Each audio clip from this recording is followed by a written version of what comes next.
Hello दोस्तों, नमस्कार। आपके अपने YouTube channel RKM take info पर आप सभी साथियों का तहे दिल से हार्दिक स्वागत है। दोस्तों, इस वीडियो में बात करने वाले हैं सूचना प्रौद्योगिकी और संचार विभाग की प्रोग्रामर और सूचना सहायक भर्ती के बारे में। साथियों, प्रोग्रामर भर्ती राजस्थान लोक सेवा आयोग द्वारा आयोजित करवाई गई थी और सूचना सहायक भर्ती राजस्थान कर्मचारी चयन बोर्ड द्वारा दोनों भर्तियों के लिए दस्तावेज सत्यापन करवाए जा चुके हैं। तो प्रोग्रामर भर्ती के दस्तावेज सत्यापन की रिपोर्ट राजस्थान लोक सेवा आयोग को कब तक भेजी जाएगी और कब तक प्रोग्रामर भर्ती का रिजल्ट जारी किया जा सकता है, साथ ही सूचना सहायक भर्ती के कोर्ट स्टे के संबंध में और इसका रिजल्ट कब तक जारी किया जा सकता है, साथ ही क्या पहले प्रोग्रामर भर्ती का रिजल्ट आएगा या सूचना सहायक का या दोनों का साथ, इन सब के बारे में दोस्तों सटीक जानकारी इस वीडियो में मिलने वाली है, इसलिए वीडियो को पूरा अंत तक देखें। सबसे पहले दोस्तों प्रोग्राम भर्ती के बारे में बात करें तो प्रोग्राम भर्ती सूचना प्रौद्योगिकी और संचार विभाग के लिए प्रोग्राम भर्ती के लिए विज्ञापन पहले राजस्थान लोक सेवा आयोग द्वारा 216 पदों के लिए निकाला गया था। बाद में इसमें पदों की बढ़ोतरी करते हुए 352 पदों के लिए भर्ती परीक्षा आयोजित करवाई गई है और भर्ती परीक्षा के बाद दस्तावेज सत्यापन हेतु 775 अभ्यर्थियों की सूची सूचना प्रौद्योगिकी संचार विभाग को राजस्थान लोक सेवा आयोग द्वारा भेजी गई थी। तो समस्त अभ्यर्थियों के दस्तावेज सत्यापन हेतु स्क्रूटनी फॉर्म भराया गया था। 775 में से 773 अभ्यर्थियों ने स्क्रूटनी फॉर्म भरा था, जिनके दस्तावेज सत्यापन सूचना प्रौद्योगिकी और संचार विभाग द्वारा करवा लिए गए हैं। लेकिन दस्तावेज सत्यापन में कुछ अभ्यर्थी अनुपस्थित रहे और अनुपस्थित अभ्यर्थियों को दस्तावेज सत्यापन का एक और मौका सूचना प्रौद्योगिकी संचार विभाग द्वारा दिया जाएगा। तो साथियों, इसके लिए आदेश बहुत जल्दी जारी किया जाएगा, यानी 1 से 2 दिन में आदेश जारी किया जा सकता है। और उनके दस्तावेज सत्यापन की बात करें तो अनुपस्थित अभ्यर्थियों के दस्तावेज सत्यापन 29 या 30 अप्रैल को विभाग के मुख्यालय पर करवाए जाएंगे। और जो अभ्यर्थी यदि स्क्रूटनी फॉर्म नहीं भरे तो दोस्तों उनको भी जहाँ तक एक मौका और दिया जा सकता है। अतः जो अभ्यर्थी अनुपस्थित रहे अपने दस्तावेज तैयार रखें, जल्दी आपके दस्तावेज सत्यापन के आदेश जारी होंगे और दस्तावेज सत्यापन अप्रैल मंथ के लास्ट तक करवाए जाएंगे। उसके बाद दस्तावेज सत्यापन की रिपोर्ट राजस्थान लोक सेवा आयोग को भेजी जाएगी। तो राजस्थान लोक सेवा आयोग को दोस्तों दस्तावेज सत्यापन की रिपोर्ट 15 से 20 मई तक भेजी जा सकती है। उसके बाद प्रोग्राम भर्ती का फाइनल रिजल्ट राजस्थान लोक सेवा आयोग द्वारा जारी किया जाएगा और राजस्थान लोक सेवा आयोग द्वारा रिजल्ट जारी करने के बाद वापिस पात्र अभ्यर्थियों की सूची सूचना प्रौद्योगिकी संचार विभाग को भेजेगा। उसके बाद अंतिम रूप से चयनित अभ्यर्थियों को ज्वाइनिंग प्रदान की जाएगी। तो साथियों, इसमें जून तक का समय लग सकता है।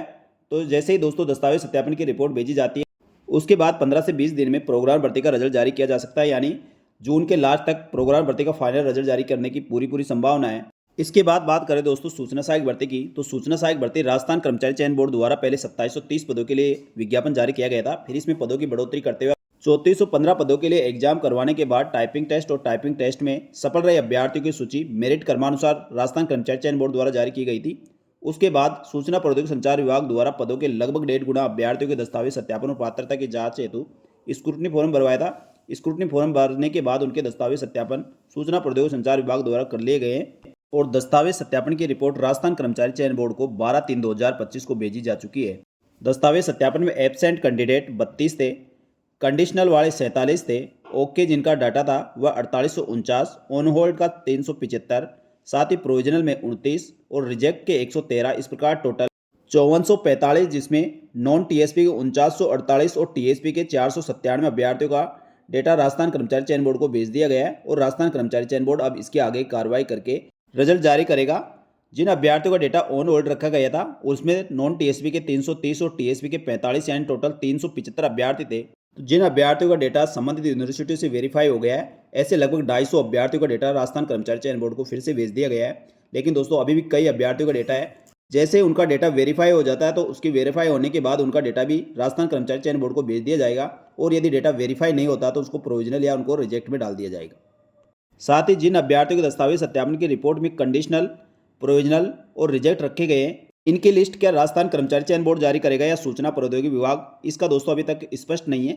लेकिन सूचना प्रौद्योगिकी संचार विभाग द्वारा पूरी रिपोर्ट राजस्थान कर्मचारी चयन बोर्ड को भेजी गई है और राजस्थान कर्मचारी चयन बोर्ड इसकी लिस्ट जारी कर सकता है।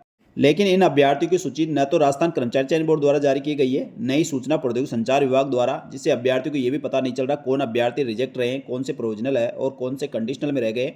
तो जब तक विभाग द्वारा या बोर्ड द्वारा इनकी लिस्ट जारी नहीं की जाती तब तक अभ्यर्थियों को पता नहीं चल पाएगा कि किस कारण से उन अभ्यर्थियों का स्टेटस इस प्रकार रखा गया है।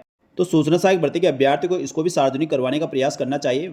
अब साथियों, दस्तावेज सत्यापन का सारा डेटा सूचना प्रौद्योगिकी संचार विभाग द्वारा राजस्थान कर्मचारी चयन बोर्ड को भेजने के बाद अब राजस्थान कर्मचारी चयन बोर्ड इसका फाइनल रिजल्ट जारी करेगा। लेकिन दोस्तों कोर्ट स्टे के कारण इसका अभी तक रिजल्ट जारी नहीं किया जा रहा है। और दोस्तों मेरे को ऐसा लग रहा है दस्तावेज सत्यापन की रिपोर्ट जरूर राजस्थान कर्मचारी चयन बोर्ड को भेज दी है। राजस्थान कर्मचारी चयन बोर्ड जब तक कोर्ट के द्वारा कोई निर्णय नहीं हो जाता तब तक इस रिपोर्ट को नहीं देखेगा। और नए अभ्यर्थियों का रिजल्ट बनाएगा। जैसे दोस्तों कोर्ट द्वारा कोई निर्णय होता उसके बाद ही इसके रिजल्ट बनाने की प्रक्रिया प्रारंभ की जाएगी। साथ ही सूचना सहायक भर्ती की कोर्ट की हियरिंग अब 29 अप्रैल को मिली है और 29 अप्रैल से पहले अभ्यर्थी काफ़ी अच्छा प्रयास कर रहे हैं। मैंने देखा दोस्तों, अभ्यर्थी सोशल मीडिया के माध्यम से या ऑफलाइन पत्र व्यवहार के द्वारा या अधिकारी कर्मचारी या मंत्री नेताओं से मिलने का सभी तरह से बहुत अच्छा प्रयास कर रहे हैं। और पिछले 10 से 15 दिन में मैंने सूचना सहायक भर्ती के अभ्यर्थियों की थोड़ी यूनिटी देखी है, क्योंकि दोस्तों पहले अभ्यर्थी अलग अलग धड़ों में बटे हुए थे जिस कारण से एकता नहीं दिख रही थी। लेकिन साथियों पिछले समय से आप काफ़ी अच्छा प्रयास कर रहे हैं और चाहे इसमें जिन अभ्यर्थियों ने रिट लगाई है या जो अभ्यर्थी बाहर है, सभी अभ्यर्थियों को इसके फाइनल निर्णय का इंतजार है, क्योंकि साथियों इस भर्ती को काफ़ी समय से लटकी हुई है और इसी कारण से अभ्यर्थी काफ़ी हताश भी हो चुके हैं और काफ़ी परेशान भी है। और अब सभी अभ्यर्थी यही चाहते हैं कि 29 अप्रैल को जो सुनवाई होने वाली है उसमें मजबूती के साथ पैरवी हो और फैसला चाहे किसी के पक्ष में हो, लेकिन कुछ न कुछ इसका फैसला हो जिससे दोस्तों भर्ती प्रक्रिया आगे बढ़ सके। कुल मिला के यही है दोस्तों, जो सुनवाई है उसके अंतर्गत इसकी न्यायिक बाधा हटनी चाहिए, अन्यथा दोस्तों ये भर्ती और लंबी जा सकती है। लेकिन आप सभी के प्रयास से मुख्यमंत्री तक भी आपकी बात पहुंची है और मुख्यमंत्री द्वारा प्रक्रियाधीन भर्तियों के संबंध में बैठक ली गई थी। बैठक में दोस्तों इस भर्ती का भी चर्चा हुई है, वह इस प्रकार है। सूचना सहायक भर्ती 2024 में माननीय न्यायालय द्वारा लगाए गए स्थगन आदेश को हटाने के संबंध में विधि अधिकारियों को पाबंद किया जाए और प्रकरण में महाधिवक्ता महोदय की पैरवी सुनिश्चित की जाए। यानी साथियों इसमें आपको स्पष्ट ये तो नहीं कहा है कि कब तक आपकी भर्ती प्रक्रिया को पूर्ण कर लिया जाएगा और आगामी रोजगार उत्सव में शामिल किया जाएगा या नहीं। तो साथियों यदि 29 अप्रैल को आपकी सुनवाई में सूचना सहायक भर्ती पर से स्थगन आदेश हट जाता है तो आप मान के चलिए राजस्थान कर्मचारी चयन बोर्ड 20 से 25 दिन में आपकी सूचना सहायक भर्ती का रिजल्ट जारी कर देगा और उसके बाद आगामी जो रोजगार महोत्सव है उसमें दोस्तों आपको ज्वाइनिंग दी जा सकती है। लेकिन इसके लिए जो ये 29 अप्रैल को सुनवाई होने वाली है इसमें आपका कोर्ट स्टे हटना चाहिए, जिससे राजस्थान कर्मचारी चयन बोर्ड आपके रिजल्ट की प्रक्रिया प्रारंभ कर इसका रिजल्ट जारी कर सके। तो साथियों सूचना सहायक भर्ती का रिजल्ट जब तक कोर्ट स्टे नहीं हटेगा तब तक जारी किया जाना संभव नहीं है। तो साथियों मुख्यमंत्री द्वारा भर्ती प्रक्रियाओं की प्रक्रियाधीन भर्तियों के संबंध में जो समीक्षा बैठक की गई है, इस बैठक में सूचना सहायक भर्ती को भी शामिल किया गया और सूचना सहायक भर्ती पर लगाए गए स्थगन आदेश को हटाने के लिए विधि अधिकारियों को पाबंद किया गया है और प्रकरण में महाधिवक्ता महोदय की पैरवी सुनिश्चित करने के लिए सूचना प्रौद्योगिकी और संचार विभाग को निर्देशित किया गया है। तो अब सूचना प्रौद्योगिकी और संचार विभाग व राजस्थान कर्मचारी चयन बोर्ड मिलकर सूचना सहायक भर्ती पर लगे स्टे को हटवाने के लिए जो 29 अप्रैल को सुनवाई है उसमें मजबूत पैरवी करके सूचना सहायक भर्ती पर स्थगन आदेश को हटवाने का प्रयास करना चाहिए, जिससे दोस्तों अभ्यर्थियों को राहत मिल सके और सूचना सहायक भर्ती के अभ्यर्थियों को भी आगामी रोजगार महोत्सव में ज्वाइनिंग प्रदान की जा सके। यदि साथियों राजस्थान लोक सेवा आयोग द्वारा प्रोग्राम भर्ती का रिजल्ट जून माह तक जारी कर देता है और सूचना सहायक भर्ती पर लगी न्यायिक बाधा हट जाती है और इसका रिजल्ट भी जून माह तक जारी होता है, तो अगले रोजगार महोत्सव में दोनों भर्तियों को ज्वाइनिंग दी जाएगी। और जहाँ तक दोस्तों मुझे लगता है रोजगार महोत्सव जुलाई माह में आयोजित करवाया जाएगा, जून में जहाँ तक संभावना कम है और जुलाई माह में लगभग 99% संभावना है 15 जुलाई तक आपके रोजगार महोत्सव आयोजित करवाया जा सकता है और उसमें लगभग 20,000 से अधिक पदों पर अभ्यर्थियों को ज्वाइनिंग दी जाएगी। इसलिए साथियों वर्तमान में ऐसी भर्तियां जिनके परीक्षा परिणाम जारी किए जा चुके हैं या साक्षात्कार या दस्तावेज सत्यापन आदि प्रक्रियाधीन है या जिनके दस्तावेज सत्यापन हो चुके हैं या कहीं कोर्ट में न्यायिक वादा है, ऐसी भर्तियों को पूर्ण करवाकर आगामी जो रोजगार महोत्सव है उसमें नियुक्ति संबंधी कार्रवाई सुनिश्चित करने के लिए समस्त प्रशासनिक विभाग और राजस्थान लोक सेवा और राजस्थान कर्मचारी चयन बोर्ड को मुख्यमंत्री द्वारा निर्देशित किए गए हैं। तो साथियों हम सबको उम्मीद रखनी चाहिए आगामी भर्ती में सूचना सहायक और प्रोग्राम भर्ती को भी आपको ज्वाइनिंग मिलेगी। तो साथियों ये थी प्रोग्राम भर्ती और सूचना सहायक भर्ती के संबंध में महत्वपूर्ण अपडेट और जानकारी। इसी प्रकार की जानकारी के लिए हमारे यूट्यूब चैनल और टेलीग्राम ग्रुप और टेलीग्राम चैनल को दोस्तों आप ज्वाइन कर सकते हैं। उसका लिंक इसी वीडियो के डिस्क्रिप्शन बॉक्स में मिलेगा, वहां से क्लिक करके आप ज्वाइन करें, जिससे आपको राजस्थान सरकार की समस्त भर्तियों की संपूर्ण सटीक जानकारी सबसे पहले मिल सके। जल्दी मिलेंगे दोस्तों एक और नई भर्ती की जानकारी लेकर, तब तक के लिए धन्यवाद। जय हिंद जय भारत।